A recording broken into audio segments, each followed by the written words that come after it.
open, transparent trading union and cutting EU red tape. Europe needs reform. Good morning everybody and welcome to my October video blog. Well, there's a lot going on here in Strasbourg today.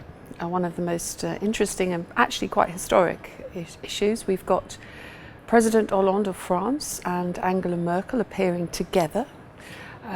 That's never happened before. And in fact, I've never seen either of them here in all the time I've been here. So that's really going to be quite fun to watch.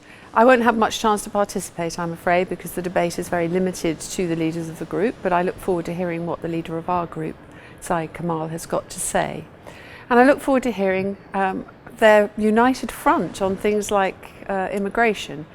Funnily enough, I'm not sure they are that united. It was quite interesting when I arrived here on Monday night, having come from conference very late at night, got picked up at Frankfurt Airport and driven here.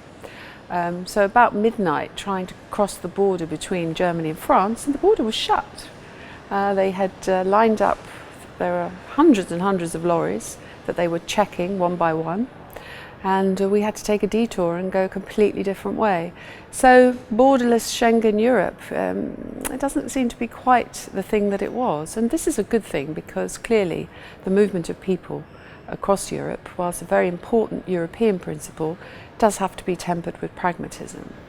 And one of the things which I've been looking at and looked into this week is I was concerned that the asylum seekers that are given asylum in Germany, and we all know that they're anticipating upwards of 1 million or so this year, would then immediately be able to move across Europe, and I'm assured that that's not the case. In fact, they can only move when they have a passport, a European passport, which is not normally granted for at least 5 years. So there is some an issue there that is a little bit comforting, but not that I'm not keen on helping asylum seekers, but I think we have to be very clear about what the European rules are.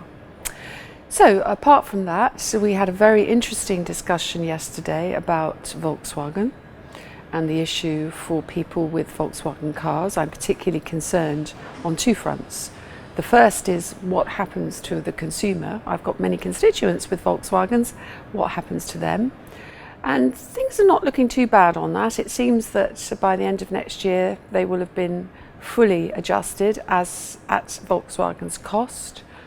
For those who are worried about the residual value of their car, things are not looking too bad, so I'm hoping that the damage will be limited. But of course there's the ongoing fraud and what will happen to Volkswagen as a company, and we wait that with interest from the Commission to see what plans they're going to take, what action they're going to take, and I'll let you know that as soon as I know. So final topic for this week, of course, was conference, and I attended conference on Sunday and Monday before having to come here to Strasbourg. Unfortunately, conference doesn't wait for Strasbourg sessions, and that's where we MEPs have to be. And it was very upbeat.